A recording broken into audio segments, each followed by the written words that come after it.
What's up guys, Steel Frodo here, and hopefully the reaction for the second episode of Fairy Tail is up. I was amazed that the first episode went up without a problem, so hopefully the second episode will go up without a problem. Knock on wood. I just knocked on the table.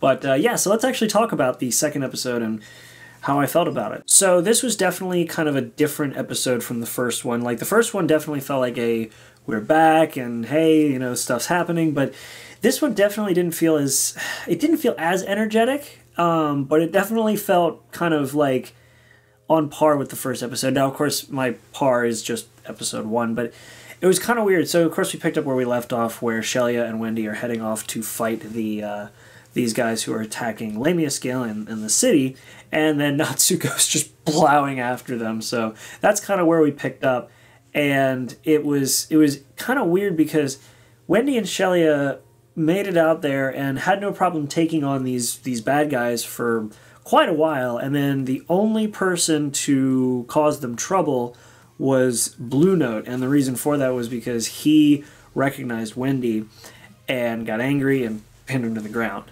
And then something else happened after that, but we'll talk about that in just a minute. Because before that, we see back in the city everybody else fighting these monsters as they make it into the city. Of course, Natsu took out most of them and continued to take out quite a huge group of them. But we get to see some of the other people fighting. We get to see Lamia Scale fighting. We've got Leon fighting, Toby fighting, sort of fighting with his claws. Was it the Guildmaster spinning people, or spinning one of the monsters around? We get to see everybody fighting, and we get to see Lucy fighting, and this made me so happy because it was in the opening, and I never pieced it together, but she is able to use some of the magic from her celestial spirits, which I thought was funny because it's like now she can actually step in and fight as opposed to just sending her celestial spirits to go fight for her, which I thought was kind of hilarious. Because yeah, before that it was kind of like she would fight, but she was primarily just like, hey, you go and fight for me, celestial spirit of my choosing. And now she can actually fight back, and she actually, I mean, she kicked one of the monsters, so it was kind of it did the job, I guess, and it was Leo's attack, so it's cool. But yeah, it'll be interesting to see. I guess Hiro Mashimo just kind of wanted to mess around with having her in different outfits during combat, so I can dig it.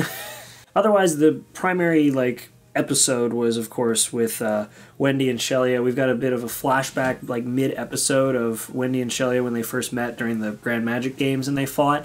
And yeah, it was kind of funny. I can't remember if Wendy and Shelia's fight was before the new animation style. It would have had to have been before the new animation style because it happened during or before Natsu and Sting's fight, and I think Natsu and Sting's fight took place before the new animation style as well. I could be wrong about that, but I'm pretty sure it happened before the new animation style because they had to reanimate it. Or it looked like they reanimated it, but I can't remember very clearly. Anyway, a big chunk of the flight to the bad guys was that flashback. Then they get there and they, fight them, and Blue Note attacks them and pins them to the ground. And Natsu shows up and just picks Shelia up like it's nothing, and then Blue Note goes and just smashes the gravity, just more gravity to the point where he's affecting the other members of whatever guild around him. And Natsu just stood there. Not only did he stand there, but he made the ground rise up using, I don't know how he made the ground rise with his fire. I'm just going to roll with it. He made the ground rise up with his fire and also set fire to Shelia's clothes, sort of, and burned a lot of her clothes off. Because Fairy Tail, right? I mean, because Fairy Tail. But anyway, Blue Note remembered Natsu from Tenro Island, and because he remembered him as just a pest, but he was very irritated, which is why he used such a strong gravity attack, and he was actually ready to use Black Hole, which he only used against Gildarts at Tenro Island. Like Natsu, he just made him fly, and that was it. But he was ready to use the Black Hole attack, and Natsu just basically just breathed fire on him for a good 15 seconds, and that was it. And then the rest of the guild surrendered, and that was the end of that. It definitely just feels like this episode was very much a hey, this is the second half of the we got Wendy back to the guild story. Not a whole lot happened, but yet it still is progressing. I don't know. It felt like there should have been more progression, but we're only on episode 2, and there's probably going to be like a year plus worth of episodes, so yeah. They get back, of course, and we have this nice like little moment with Wendy and Shelia where Shelia was actually going out to fight with Wendy to prove that she can take care of herself and she would be alright without Wendy. And, of course, Natsu ruined that, which they both say, well, he has a tendency to do that. But, yeah, Shelia just wanted to make it known to Wendy that, like, she doesn't need her help. She doesn't need her to help her at all. She can be on her own. And I love that because it's definitely this kind of dynamic that the two have that is very quickly established in the beginning and is really fleshed out in this episode. I love that because they kind of had like this very like, oh, let's be friends in the Grand Magic games, and now we get to see the result of that now that Fairy Tail was disbanded, where Wendy went, who she relies on.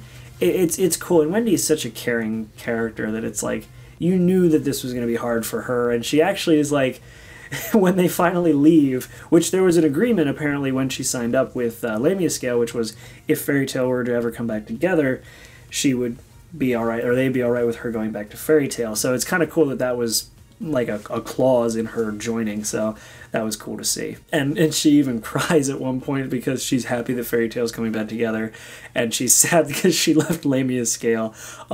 So yeah, and and the guild was kind of sad, but they decided, you know, like even Shelia was going to cry, and Leon's like, it's okay to cry, and she's like, but I won't, because Fairy Tail's getting back together, and that is nothing to cry about. And I love, of course, the Fairy Tail's the name of the show, but I love how like influential Fairy Tail is on the rest of the guilds in this series, and that's just something that is so cool. I love the fact that it's like, even just mentioning the name Fairy Tail, it's like other guilds know who Fairy Tail is, and the fact that they're disbanded has had a big effect on a lot of, you know, guild members and things like that.